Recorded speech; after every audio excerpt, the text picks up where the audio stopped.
to the Elevator Life Show. How's it going? Hope everyone's doing well wherever you're at in the world. Today we have a fantastic topic, one that we've wanted to talk about for a long time actually, and today we're finally getting the chance to talk about it. Yeah, this is something we always have discussions about with not just other American entrepreneurs, but entrepreneurs from all over the globe. Everybody who's in all these international markets, China, Brazil, Indonesia, a lot of you guys out in Thailand. And we feel like now's the perfect time as our following keeps growing and more and more people are asking these questions. Exactly, guys. I received a few of these questions when I was in America, and it's usually from your older crowd of people, but we all know the typical question. It'll be like, how's China going? Oh yeah, they're taking too many of our jobs. And that always makes us laugh. It's just, there's a different kind of thinking that needs to be going along with what's actually happening in the globalized economy with America and with all the countries, especially China, that people like us are working in. Yeah, so today we're going to be talking about the American spirit, what it really means to be American in today's world. Yeah, exactly. Just to jump right into it, this all started, the idea for this post started with a conversation we were having with another entrepreneur friend of ours who was like, well, nobody really knows what we're doing out in Asia, out in China, wherever we are, and there's a common misconception that we're out here, supporting the Chinese economy and hurting the American economy 100%. by, taking jobs or taking commodities or moving factories over to Asia. Exactly. Yeah.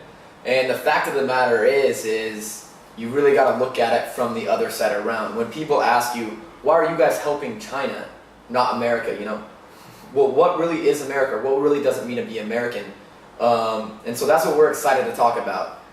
Let's start off with someone that moves a factory to China. What does it mean?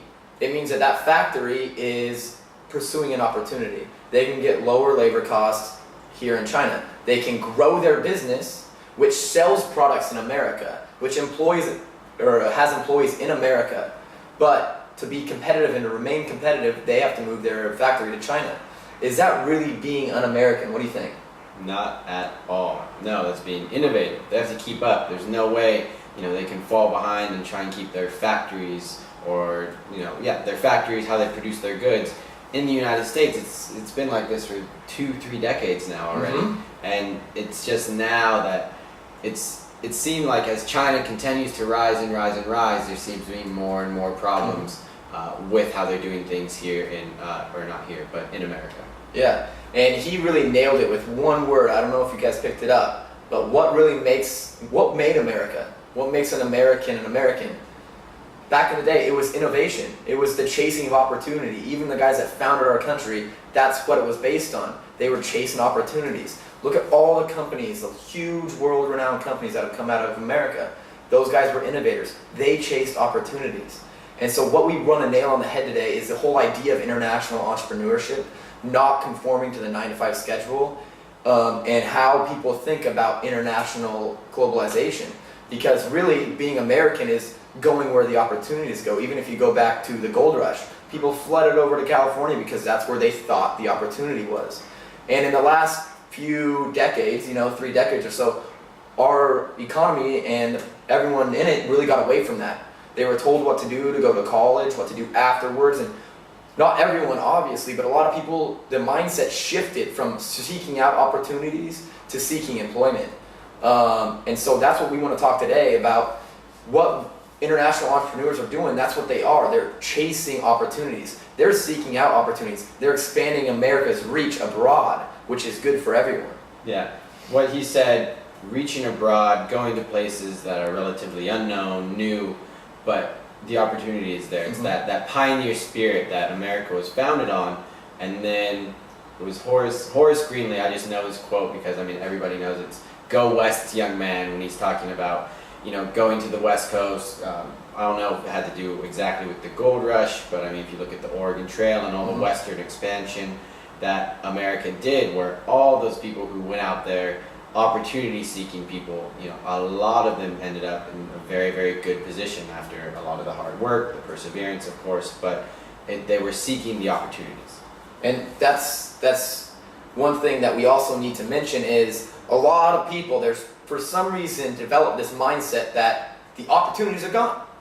Okay, I graduate college and this is unfair. I don't have anywhere to work, where's my job? And that is such a shift in mentality from back 100 years ago, the people that would come over here, the immigrants to the United States, and they would build stuff. They would make their own opportunities. And that's what made America so great and why it prospered so much. So today's college grads, they need to get in their minds, opportunities are everywhere. They're not where they used to be. They're not going to get, right after you graduate, opportunities are sitting right there in front of you. No, they've moved. But it's your job to be innovative and to find those opportunities. Where are they? You need to push the boundaries. Yeah, like Tim just said, that's a great point about how, back before, our generation before us, America was the hustling, the bustling, the roaring 20s, and the immigrants to America was the land of opportunity. And not to say it's not anymore, because there's still, tons of success stories, both brick and mortar companies and online companies, but we're just saying there's now a lot of opportunities outside of America, outside those borders. Look at the rapid expansion of Asia, South America. Those are all markets where there's potential for expansion if you go there. I like that. Yeah. The land of opportunity. I think it needs to become, it's still a land of opportunity, but people need to start seeing it as a land of opportunity seekers. Us back home, everyone back home, whatever country you're in, you need to be looking around the world, where is the opportunity? Yeah. I can go capitalize on that, but the mentality has to change. It's a different world now.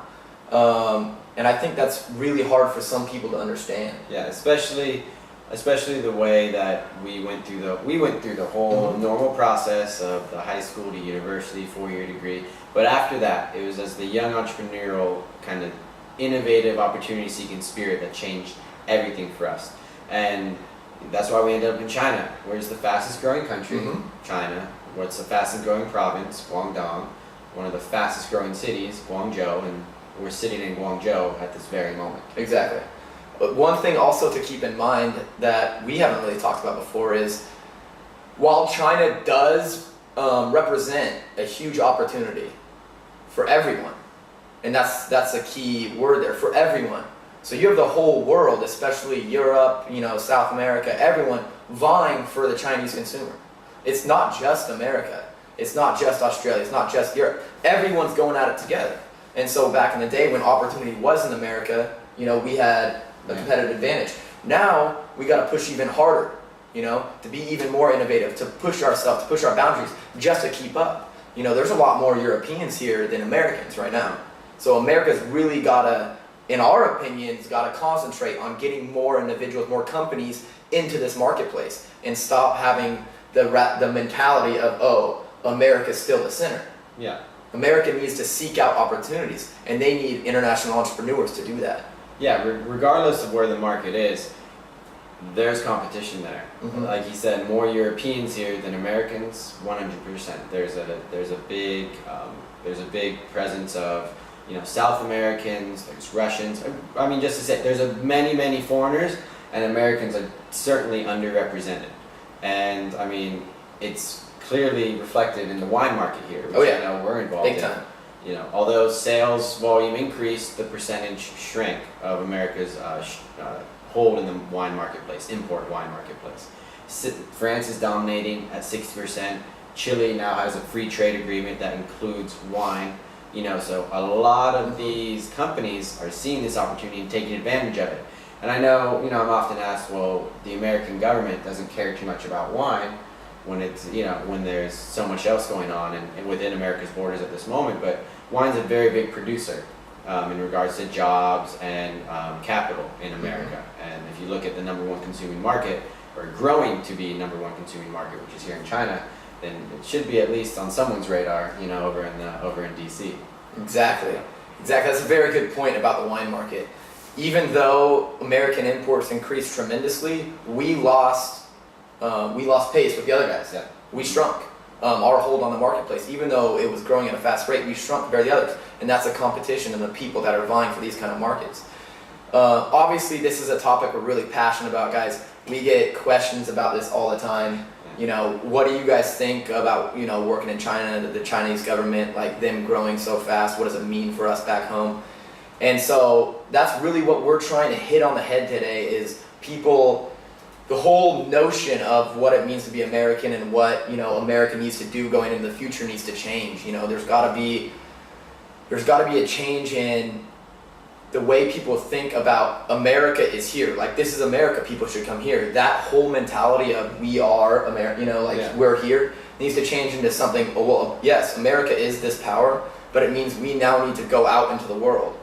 Okay, play with the other countries, find our opportunities to keep America what it is and to not lose ground. Yeah, it's the most important part for America right now is to understand. I mean, I still agree. I mean, we're both through and through 100% Americans. Yeah, red, white, and blue. Still think it's the greatest country in the world. But I also think, you know, and from what we've seen and experienced, we do need to get out there and get back to that pioneer spirit of, you know, innovation, finding those opportunities and growing, because as, you know, as Americans grow and our presence grows, then, you know, the strength of our country also grows.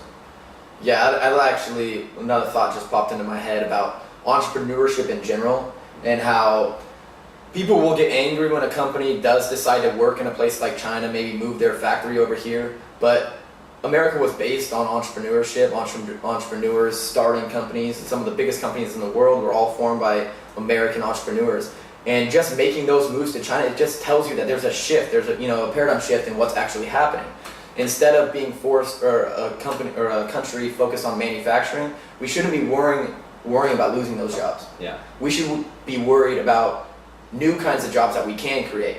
Okay, and those exist in places like this. Yeah. We can create jobs by starting businesses, exporting more to other countries. But in order to do that, you need to have Americans that are actually looking for those opportunities. You need to have people that have their eyes, and schools that are teaching people that these are where the opportunities now are. Okay, instead of teaching them exactly about accounting and how all accounting works in the States, they need to have classes that teach them how to do business in other countries, how the global markets work, how expansion can actually happen. So there needs to be a whole shift in the way people think. You can't get mad at entrepreneurs who lead companies, because if they're going to China, if they're doing something, it probably works out that they need to do that. That's in their best business, you know, it's in their best interest. If that's the case, that's just an entrepreneur seeking out an opportunity to keep his business strong. It's in no way a reflection of him being unpatriotic, or however you say that word. Unpatriotic. Yeah, unpatriotic. Yeah, it's not by any means. It's what we're doing over here is more than stimulating, you know, the American market. There's no arguing that.